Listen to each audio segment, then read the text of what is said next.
Jumpa kembali di kanal YouTube Omah Solusi Indonesia dengan membawakan satu topik baru dengan judul Tiga Hal Bodoh yang telah Anda lakukan ketika salah satu keluarga inti sedang menunggak hutang kartu kredit atau hutang kredit tanpa anggunan.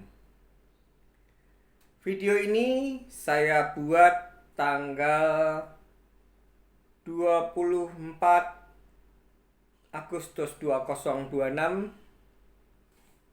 pukul 16 lewat 7 menit, dan video yang sedang Anda tonton adalah episode yang kedua. Kemarin saya sudah mempublish satu video di mana salah satu dari tiga hal yang bodoh yang Anda lakukan jika salah satu keluarga inti Anda sedang menunggak kartu kredit atau KTA. Dan ini adalah hal yang kedua.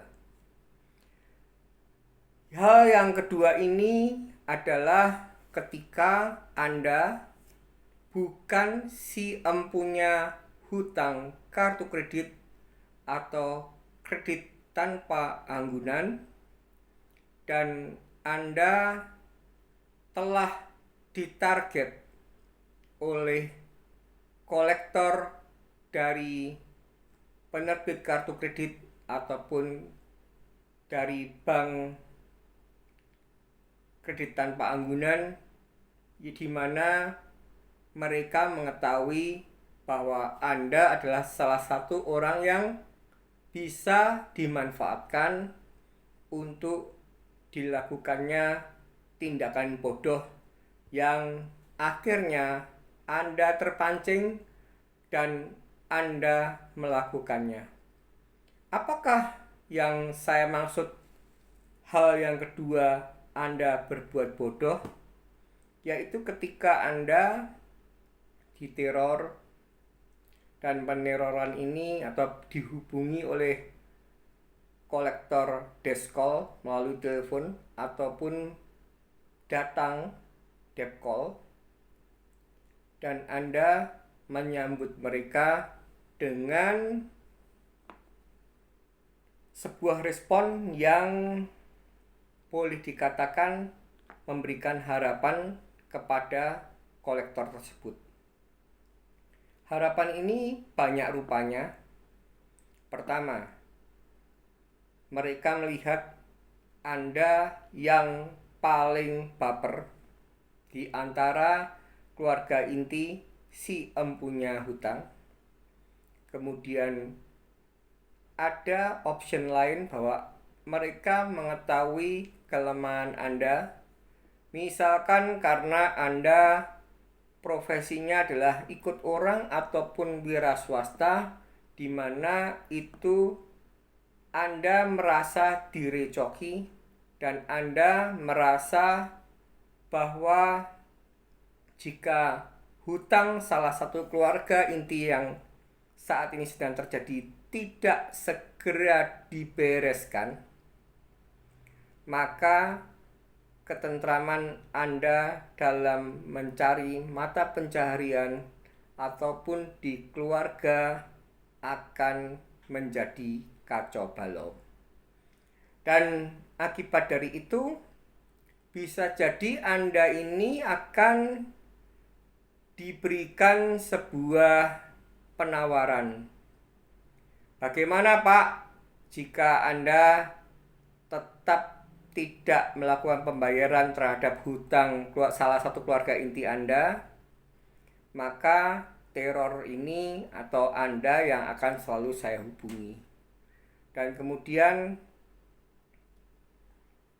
pada akhirnya Anda entah karena sebuah kasihan kepada salah satu pemegang kartu kredit yang merupakan keluarga inti Anda, atau Anda karena merasa sangat terganggu dan tidak mau berkonflik dengan si empunya hutang. Dan pada akhirnya Anda yang bukan pemilik hutang kartu kredit, bukan pemilik hutang kredit tanpa anggunan, salah satu dari itu atau keduanya, Anda akhirnya terbujuk rayu untuk melakukan pembayaran untuk si empunya hutang, dan Anda tidak berkonfirmasi dengan si empunya hutang. Kenapa saya mengatakan bahwa tindakan Anda ini adalah hal yang kedua bodoh telah Anda lakukan?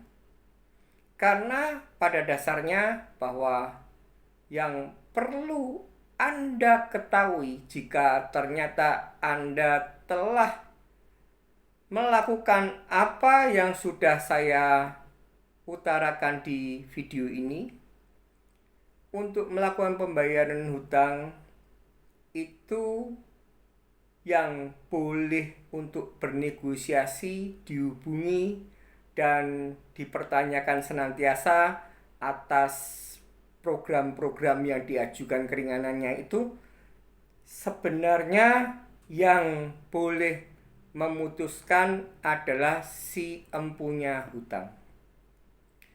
Dan ketika Anda merasa mungkin niatnya adalah supaya hal tersebut tidak menjadi sebuah percekcokan, pertengkaran, dan akhirnya Anda melakukan negosiasi tanpa, saya katakan tanpa mengetahui yang pertama, berapa banyak si empunya hutang yang merupakan keluarga inti Anda itu terjerembab di produk hutang kartu kredit atau di produk kredit tanpa anggunan.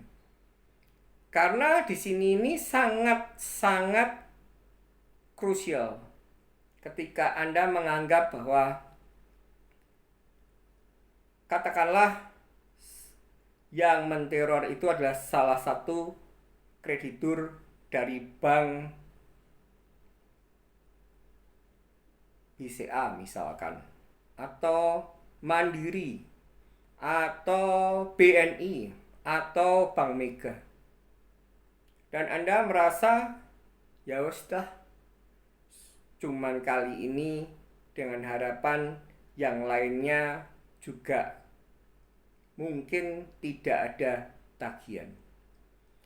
Dan ini juga salah satunya Anda tidak memperhitungkan kalau memang Anda itu kondisi finansialnya mampu sekali, mungkin Anda bisa memutuskan satu program satu kali bayar lunas. Dan mungkin saat itu Anda tidak memperhitungkan seperti yang sudah saya ungkapkan, Anda tidak seharusnya untuk bahasa Jawanya grusa-grusu atau terburu-buru. Hal yang paling tepat jika memang Anda ingin menolong atau menyelesaikan tunggakan hutang, entah itu produk kartu kredit atau kredit tanpa anggunan, adalah berkomunikasilah dengan keluarga inti Anda tersebut dan bertanyalah dengan sepenuh hati, dari hati ke hati. Ditanya kalau orang yang memegang yang mempunyai hutang itu bapak atau ibu kandung atau mertua, atau sebaliknya yang punya hutang itu adalah anak kandung atau anak menantu. ditanya, kamu punya kewajiban di bank mana saja. Dan saya perlu tegaskan, bukan untuk maksud tidak percaya pada salah satu keluarga inti Anda ini, tapi yang terbijak dan terbenar, jika memang Anda ingin mengetahui berapa banyak tunggakan yang ada, itu idealnya Anda mengajak orang yang bersangkutan, karena jika Anda saja yang ke OJK, Otoritas Jasa Keuangan, data si empunya hutang ini tidak bisa dibuka. OJK dengan adanya Undang-Undang Kerahasiaan Bank tidak punya wewenang untuk memberitahukan seseorang berhutang di lembaga keuangan mana saja. Jadi artinya, kenapa saya menganjurkan Anda mengajak keluarga inti Anda yang saat ini terjerembab, agar supaya pertama, mayoritas, saya katakan mayoritas orang yang sedang terjerembab hutang, kartu kredit, atau kredit tanpa anggunan, atau bahkan pinjol, itu ada rasa sungkan. Terutama jika si empunya hutang ini stratanya lebih tua. Orang tua kandung, orang tua mertua, sehingga dia pasti akan berusaha menutup-nutupi. Tapi jika Anda memang ingin menyelesaikan, dan untuk menyelesaikan ini pastilah Anda harus mengetahui dulu jumlah pasti tunggakannya, berapa bank, berapa kartu kredit, berapa kredit tanpa anggunannya. Dan setelah itu barulah Anda boleh untuk setelah mendapatkan slip. Jadi Anda ke OJK untuk apa? Untuk meminta data slip si empunya hutang.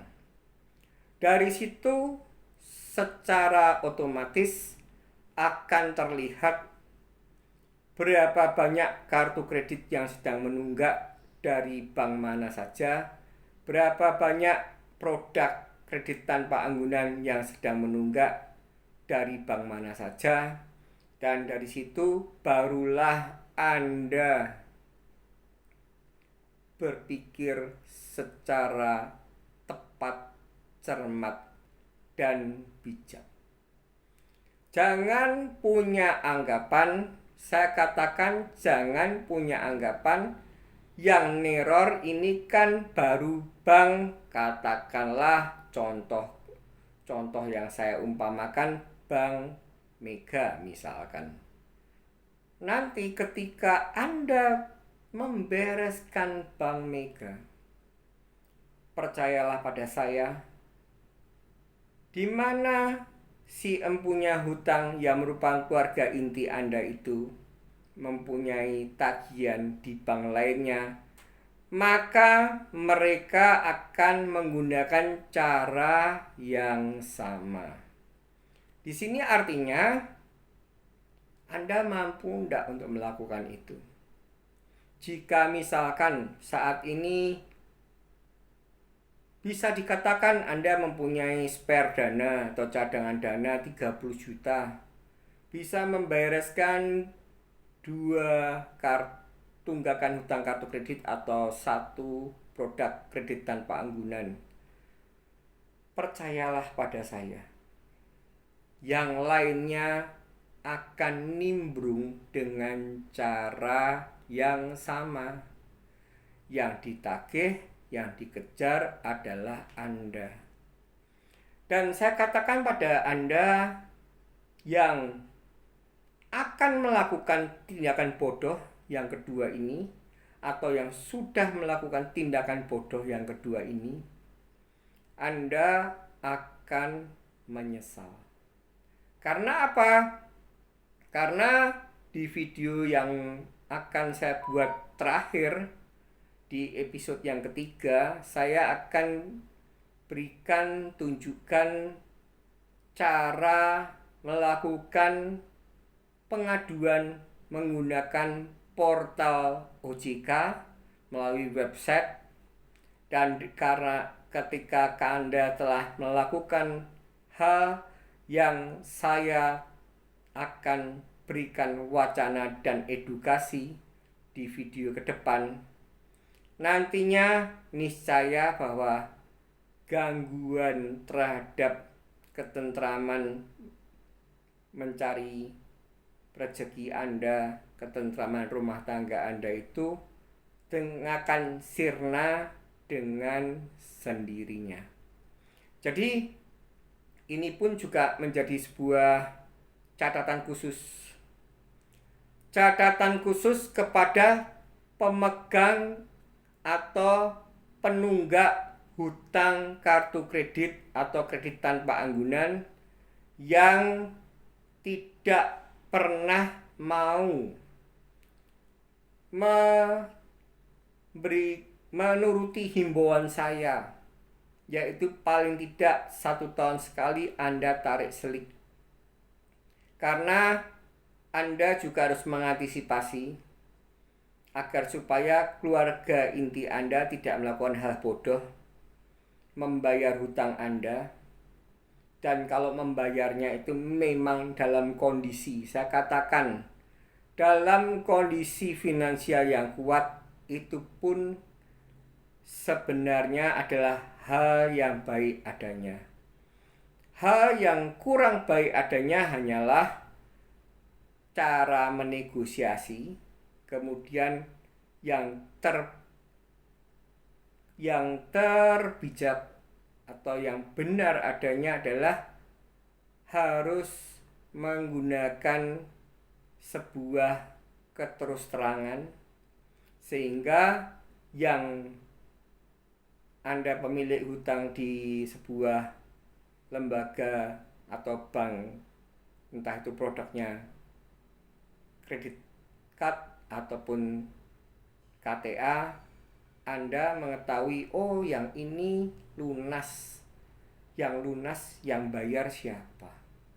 Jadi di sini jika Anda selalu menarik selik, itu akan sangat membantu Anda. Itu yang pertama.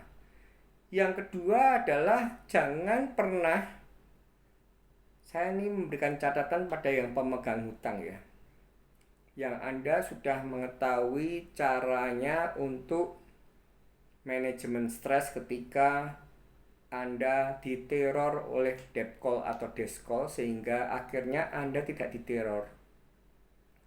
Itu Anda harus siaga 1 kepada ring 1 Anda, keluarga inti Anda. Karena tidak sedikit banyak dari keluarga besar Oma Solusi Indonesia yang berhahaha bercerita pada saya bahwa sekarang dengan mengikuti protap OSI, saya sudah tidak pernah ditelepon dan didatangi oleh kolektor. Tapi Anda kecolongan. Saya katakan kecolongan. Kenapa? Ternyata entah itu anak Anda kandung, entah itu anak menantu, atau kebalikannya, entah itu orang tua kandung atau mertua, daripada diteror, niatnya baik, mereka melakukan pembayaran. Dan jika pembayarannya adalah 1 kali bayar lunas, itu pun juga wajib untuk mengerti bahwa harus ada buktinya. Harus keluar surat keterangan lunas SKL. Jadi jika ini tidak komunikasikan, tidak diberikan wacana edukasi kepada seluruh keluarga inti kita, maka ada juga potensi atau kemungkinan bahwa pembayaran tersebut ternyata tidak melunasi keseluruhan hutang, atau bahkan ada yang memang melakukan recovery atau reschedule berbentuk cicilan. Dan jika itu terjadi, maka harapannya adalah bisa tuntas sampai dengan MOU atau kesepakatan term of payment-nya. Tapi ketika hal tersebut tidak tercapai, maka semuanya akan sia-sia belaka. Dan satu lagi yang perlu diantisipasi, jangan sampai, saya katakan jangan sampai hutang yang telah dibayarkan oleh salah satu keluarga inti Anda itu melakukan pembayarannya bukan karena niat ikhlas tulus membantu, tapi hanya tidak mau berkonfrontasi dengan Anda pemegang hutang yang saat ini belum bisa melakukan pembayaran. Dan ketika itu terjadi, ketika hubungan Anda saat ini sedang baik-baik saja, mungkin itu tidak menjadikan luka batin. Tapi ketika ada sebuah konflik, ada sebuah perbedaan pendapat, dan ketika Anda ditunjukkan, atau kata-kata yang lebih tepat adalah diumpat, yang bayar hutangnya kamu tuh siapa? Yang bayar tuh saya, tahu nggak kamu? Itu akan menjadi sebuah luka batin yang luar biasa. Jadi di video yang kedua ini, yang merupakan ada 3 hal bodoh yang Anda lakukan jika salah satu keluarga inti mengalami tunggakan adalah, saya pertegas, bukan pengulangan. Jangan melakukan pembayaran hutang yang bukan empunya hutang dan tanpa konfirmasi dengan pemilik hutang.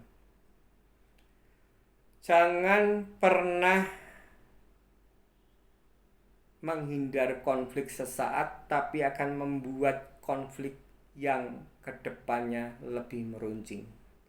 Dan yang kedua, saya tegaskan bahwa seperti yang saya katakan, pembayaran hutang itu sendiri adalah yang punya kompeten atau yang memang harus membayar, tidak untuk dibebankan pada keluarga inti yang bukan pemilik hutang.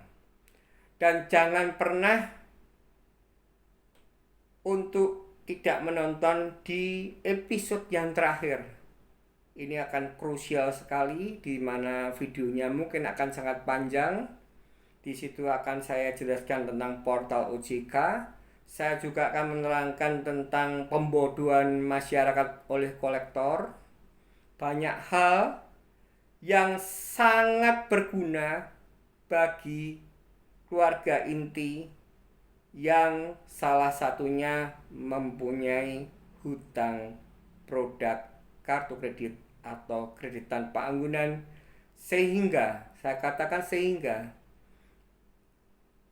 di suatu saat terjadi hal yang tidak diinginkan, tidak ada problematika di internal keluarga inti Anda. Jadi saya katakan di sini, yang maksud saya adalah hal yang bodoh adalah bukan tentang melakukan pembayarannya, tapi ketika Anda silent, tidak pernah ngomong dengan pemilik hutang. Bahkan sudah saya ulangi, kondisi finansial Anda tidak baik-baik saja. Lebih gawat lagi jika Anda melakukannya menggunakan tata cara recovery reschedule, dan kita berharap bisa tuntas. Kalaupun tidak bisa tuntas, itu artinya Anda telah membuang garam di lautan sia-sia, dan itu juga mengantisipasi problem internal keluarga Anda. Semoga video ini bermanfaat. Semoga Anda semua diberkati dengan kesehatan, sukacita, rezeki, dan keharmonisan rumah tangga wajib untuk tetap dijaga. Karena keluarga adalah utama. Omah Solusi Indonesia, saya founder Hani Tejo Wahyono, berusaha untuk apa yang sudah terlanjur terjadi, kita carikan way out yang terbaik. Omah Solusi Indonesia tidak pernah mengajarkan kepada keluarga besarnya ataupun seluruh penonton pemirsa kanal YouTube Omah Solusi Indonesia untuk tidak melakukan pembayaran hutang. Bayarlah hutang ketika Anda sudah mampu. Di episode ketiga benar-benar video yang krusial, di mana segala kegalauan yang ada di saat salah satu keluarga inti Anda terjerembab hutang kartu kredit akan terjawab tuntas tanpa membuat Anda gelisah, stres, dan depresi. Pesan saya dalam sebuah kalimat adalah jangan pernah menyerah, tetap semangat, dan ingat badai pasti berlalu.